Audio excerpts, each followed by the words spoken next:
ये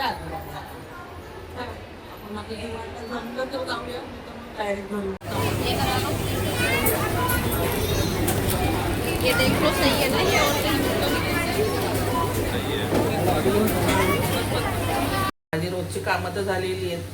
कपडे वगैरे धुवून झालेत मशीनमध्ये आणि थोडीफार भांडी राहिली ती घासलं तर निवांत. तर आळूची पानं आणली ती मार्केटमधून त्या दिवशी.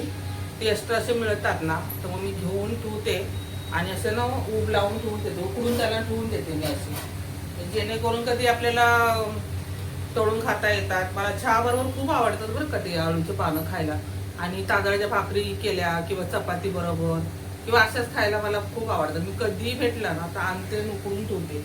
मला तो आवड आहे आळूच्या पानांची. आज म्हणलं माझ्या डोसेचं पीठ उरलं होतं ना, मी त्याच्यामध्ये काय काय घालून डोसे बनवते ते तुम्हाला दाखवते मी, म्हणजे तुम्हालाही आवडेल. मी आता या डोसेच्या पिठामध्ये ना हे सगळं टाकते. कांदा, मिरची आणि थोडंसं बीट घेतलं आणि गाजर घेतलं, कोथिंबीर, हे एवढं सगळं मिश्रण ना मी याच्यामध्ये टाकते त्या पिठामध्ये. मला आवडते असं सगळं खायला. थोडंसं मीठ टाकते मी याच्यामध्ये.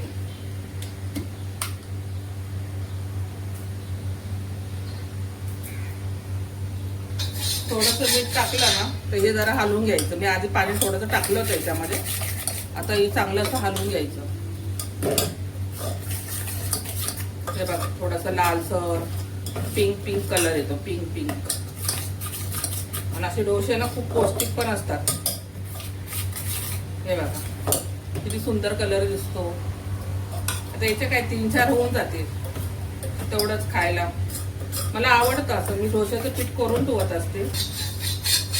आता हे जो माझा तवा आहे हा जो माझा तवा आहे हा लोखंडी तवा आहे. लोखंडी तव्यावरच मी हे करते. आता लोखंडी तव्यावर खरपूसपणा येतो याला. आणि डोश्याच्या तव्यावरती काय एवढं चांगलं नाही वाटत मला. हे लोखंडी तव्याला मी ना खरपूसपणा येतो ना डोश्याला, तो छान लागतो असं कुरुम खायला. आता मी थोडंसं तापवलंय. आता त्याच्यावर पाणी टाकणार आहे मी. थोडंसं पाणी शिंपडणार आणि मग बाकी पाणी शिंपडायचं.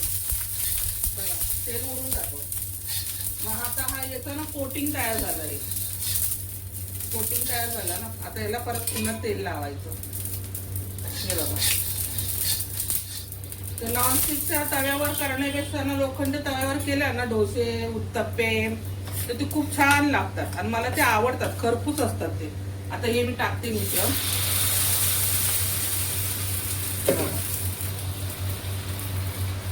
थोडंसं मोठा गॅस करतो सुरुवातीला, नंतर कमी करायचं. हे बघा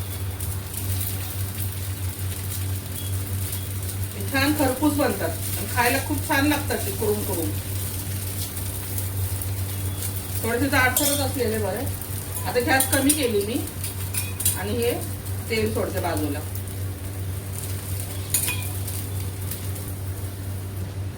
झालं का दाखवते मी तुम्हाला.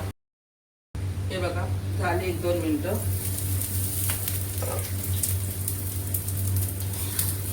हे बघा सहज निघतं. कांदा पण शिजलाय बघा. हा कांदा आहे शिजला. हे बघा. आणि असं उत्तप्पे छान लागतात. मला फार आवडतात. हे बघा किती सुंदर दिसतं. हे बघा आणि किती मऊ छान होतात बघा. मी तुम्हाला बोलले माझे डोसे कधी कडक नाही होत, वातड नाही होत. हे बघा किती सुंदर आहे. एकदम मऊ होतात. कापसासारखे मऊ राहतात. छान सुंदर कापसासारखे मऊ झाले ते. आणि खायला पण तितके छान लागतात, गोड लागतात. आणि 2-3 दिवस झाले ना तर ते जरा आंबटपणा असतो ना, मग त्याच्यात मी आता आंबाटा वगैरे असं पण खात नाही, टाकत पण नाही. मग आंबटपणा पण असतो याच्यामध्ये आणि सगळंच. म्हणजे बीट पण गोड लागतं, गाजर पण गोड लागतं, कांदा तर असा पण गोड लागतो मला.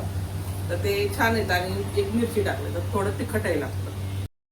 आता संध्याकाळ झाली आहे. आता कुकर झालाय लावून. वड्या पण तळून झाल्यात माझ्या. आता मी ना सुकी मटकी बनवते, म्हणजे वरण भाताबरोबर खाता येईल ना अशी. तर त्याची जरा रेसिपी मी तुम्हाला शेअर करते. काही नाही, एकदम सोपी आहे. तर म्हणलं तुम्हाला पण एकदा दाखवावा. तर मी आता बनवते. आता मी इथं कढाई तापायला ठेवली आहे. मी दाखवते तुम्हाला. हे बघा, थोडंसं तेल सुटलं आहे.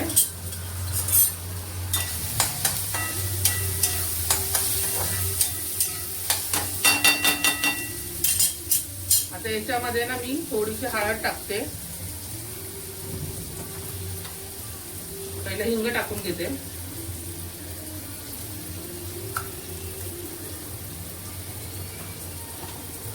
हळद टाकते मी आता थोडंसं.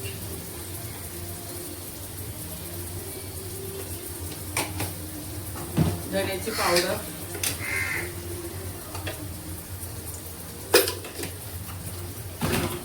लाल तिखट,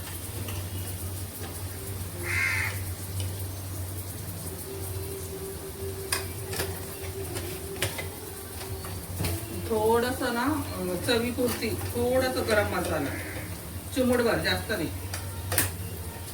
आणि मीठ.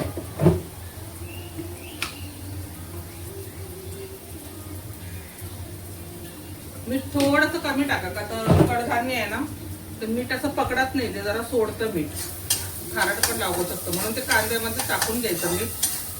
आणि मटकी म्हणजे मिक्स मटकी आहे, तिला मी सुकी बनवते. हे बघा, हे असं झालंय. आता याच्यामध्ये ना डायरेक्ट सुकी मटकी टाकून द्यायची, मिक्स मटकी, आणि चांगलं हलवून घ्यायचं.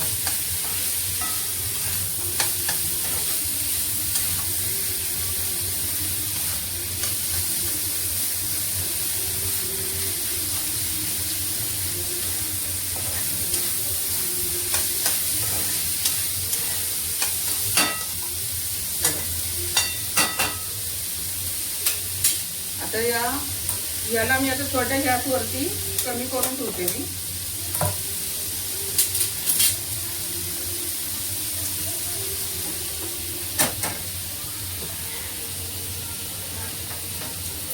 अशा पद्धतीने. आणि हे झाकण ना, ते झाकण असं भरतं याच्यावरती, आणि याच्यावरती मी पाणी टाकून ठेवणार आहे. याच्यावरती पाणी टाकून ठेवणार आहे, म्हणजे ना हे आतपर्यंत वाफ बसेल मटकीच्या.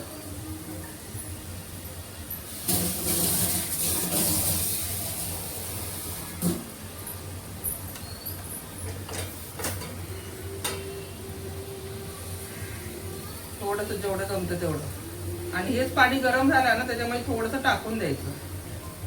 तोपर्यंत असं झाकून ठेवायचं, म्हणजे वाफ पण बसते आणि हे पाणी पण गरम होते.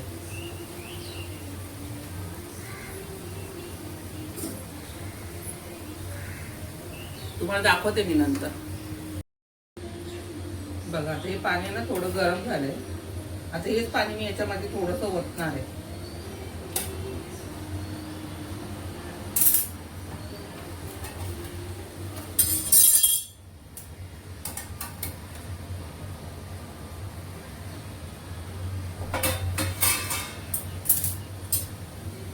आता ह्याच पाण्यामध्ये याला सुकवणार आहे मी. आता मी परत पाणी नाही टाकणार याच्यामध्ये. कमी गॅसवरतीच याला शिजवणार आहे. झालं, आता जास्त पाणी नाही. या झाकणावरती जेवढं पाणी टाकलं तर त्या पाण्यातच मी तेवढं पाणी टाकलंय. आता याला सुकी करायची आहे म्हणून मी असंच ठेवलंय. आता याला झाकण लावून ठेवून देणार मी. शिजल्यावरती दाखवते मी तुम्हाला. तुम्हाला मटकी दाखवते मी. चांगलं तेल सुटलं बघा याला. वरण, भात, सुकी मटकी, म्हणजे मिक्स मटकी, आणि शिजले बरं का सगळं. फक्त जरा चणा थोडासा राहतो, तोही शिजलेला असतो. आता काही नाही. वाटलं तुम्ही अजून थोडं पाणी टाकून शिजू शकता. तर मी कसं दाखवू. हे बघा, सगळं शिजलेलं आहे. हे बघा, चणा पण शिजलाय, आणि चवळी तर शिजणारच आहे, त्याच्यात काही प्रश्नच नाही आहे.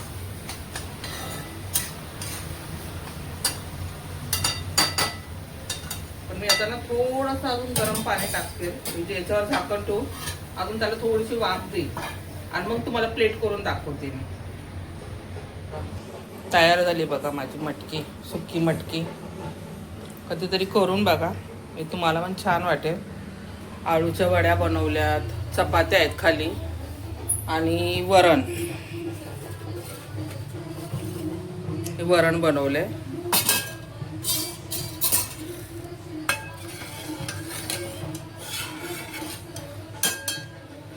आणि भात आहे कुकरमध्ये. आजचा मेनू.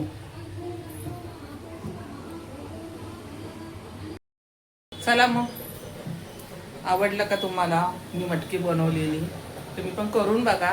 आणि दुपारी मी तुम्हाला उत्तप्पे दाखवले होते डोश्याचे, तेही करून बघा, तेही छान लागतात. आणि ही सुकी मटकी पण वरण भाताबरोबर ना खूप छान लागते, चपाती बरोबर पण. डब्यावर पण मी कधी कधी देत असते, तर मुलांना ते आवडतं माझ्या. आणि असं पण वरण भात आणि मटकीची भाजी चपाती असले ना, तेही खूप छान लागतं, मस्त लागतं. तुम्ही करतच असाल, असं पण करून बघा. फक्त कांदा आणि टोमॅटो आणि कढीपत्ता एवढंच टाकलेलं, त्याच्यामध्ये मी जिरे राही काही टाकत नाही. बस सिंपल साधं, तेही छान लागतं. आणि गोडवा त्याच्यामध्ये जास्त राहतो, त्याच्यामुळं मग ते छानच लागून जातं. ते कधी करून बघा आणि मला सांगा. चला मग, पुन्हा एकदा भेटूया आपण.